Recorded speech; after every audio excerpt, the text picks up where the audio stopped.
That's it, man. Yeah, this is awesome. Okay, so nasa Iloilo ako ngayon. Yay! Naka-travel! Woohoo! Pero I'm here dahil may important family matters. So, yeah. I'm happy nakabalik pero di makapag-liwaliw ng todo. Kaya parang medyo na-busy din at hindi ako nakapag-edit. Pero nakapag-vlog naman ng konti. Balance between pedestrians and cyclists and stuff. Ito, ewan ko.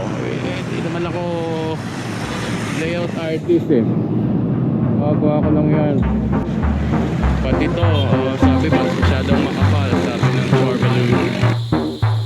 Medyo overwhelming lang din yung dami ng footage na naipon ko. I think umabot na ng 6 hours. Alam mo yung feeling na na-deprive ka sa travel ng matagal. Parang gusto mo lang mag-shoot, mag-record ng footage, kumuha ng pictures. Ngayon, susulitin mo talaga kasi hindi mo alam kung kailan ka makakabalik or... So yun, ang dami kong footage. 6 hours worth or more and still growing. Since overwhelming nga, uutay-utayin ko naman yung videos at hopefully tuloy-tuloy. And then siguro umpisa tayo sa tama.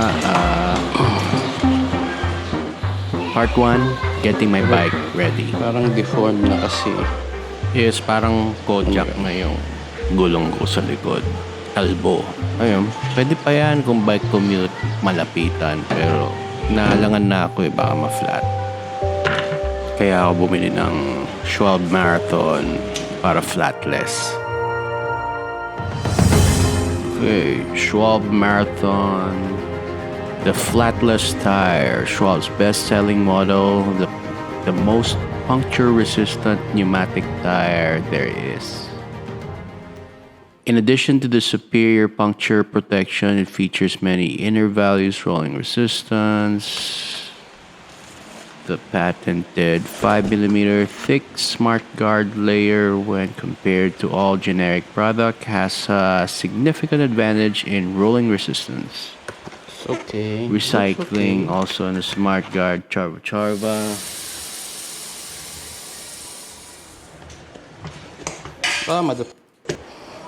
Actually, masaya na ako sa Schwalbe Citizen, yung stock na tire nito.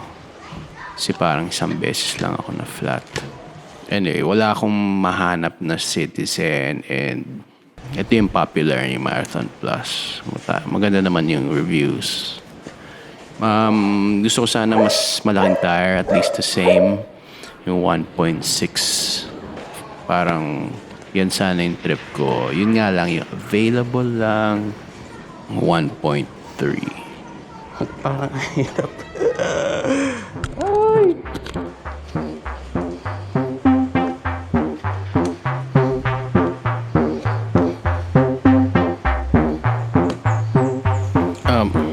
May naka-mention na yata sa akin na sobrang hirap ilagay yung marathon. Pero, yeah. Google's your friend, YouTube's your friend. So you need a string, something to tie the tire. Tatali sa may nakasulat na marathon dyan banda. Ilagay ko yung link ng video na pinanood ko sa description.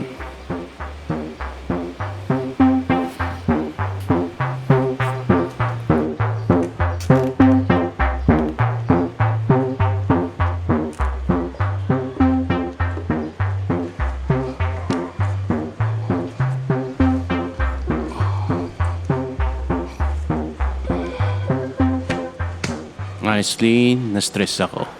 Baka. Feeling ko parang dudugo na yung mga daliri ko eh, kakakabit nito. Anyway, nakabit naman. Sa test ride ko, happy naman ako. Nanibago lang ng konti kasi manipis. Other things to prepare, nilinis ko lang yung bike, konting washing, and then bike bag. I think importante yung bike bag and depende sa airline. Sometimes stricto sila sa ganyan. Plus, nandyan na rin sa bag na yan yung mga panniers ko at yung extra na red bag.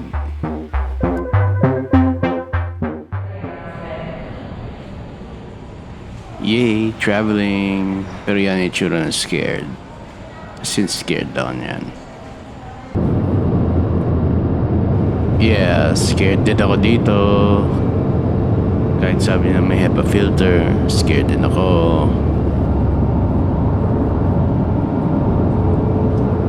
And one seat apart, meron akong katabi.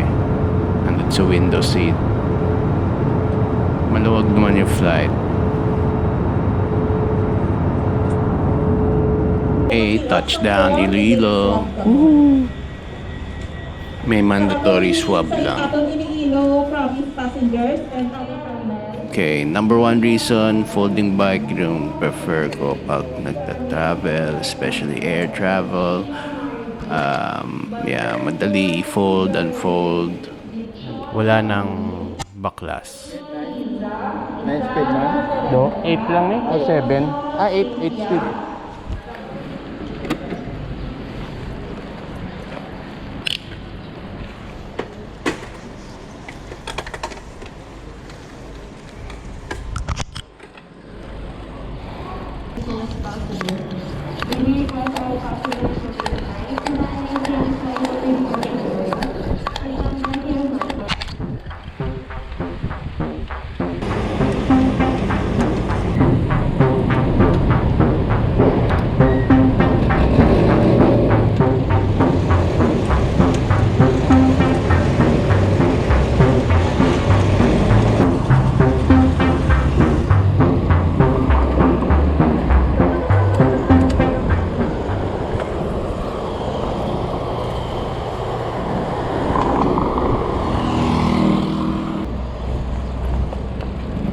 Sa 10 seconds.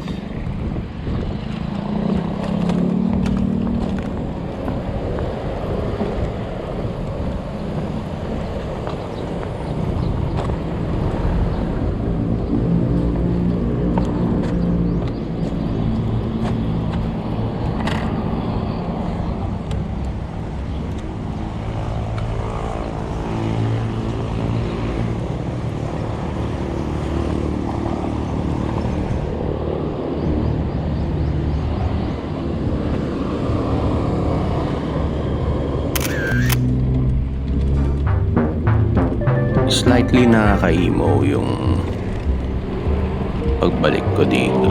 Isipin mo with the pandemic and all. Alam mo yung hindi basta-bastang nakaka-uwi. It's being deprived or the fear of going on a plane ride and all. Baka ako lang yun. Yung iba, kebs lang. Pero ayaw ko yung feeling na may chance na mamatay ka eh. And when you really need to, you really have to brave it and all. Naisip ko din medyo stretch. Yung protected bike lanes tulad nito, para siyang bakuna, sa dangers ng daan. Siguro mas tatapang yung mga tao kung nadami pa yung mga protected bike lanes. Bakunado yung mga streets, lol. Medyo stretch, diba? Pero pwede, diba? Pwede. By the way, papunta pala ako sa hotel na kung saan ako magko-quarantine till my test results come out. Anyway, balik tayo sa review. I like it. It rolls fast, feels light. Like what I said earlier. Feels a bit twitchy, but you kind of get used to it. I'd still want the thicker tire para more cushion, but generally it's okay. Okay lang, carry lang, kahit loaded. Komportable naman. Plus okay naman yung traction kahit basa yung daan. And note lang na kahit sinabi kong flatless, so no, there's a level of protection, pero posible pa rin ma-flat. Pero mas madali na siyang ikabit, pero kailangan pa rin ng zip tie or tali para madali ma-install ng maayos. Question is, sulit nga ba? I bought this around 1,600 pesos each. May kamahalan, pero yun nga, na-flatan. So, nakabili na ba kayo nito or nakagamit? Ano experience nyo? Kwento nyo naman sa comments below. Anyway, next episode, i-detail ko kung paano ako nakauwi and all that. Travel requirements, etc. Baka makatulong. Yun lang. Thank you. Thanks for watching.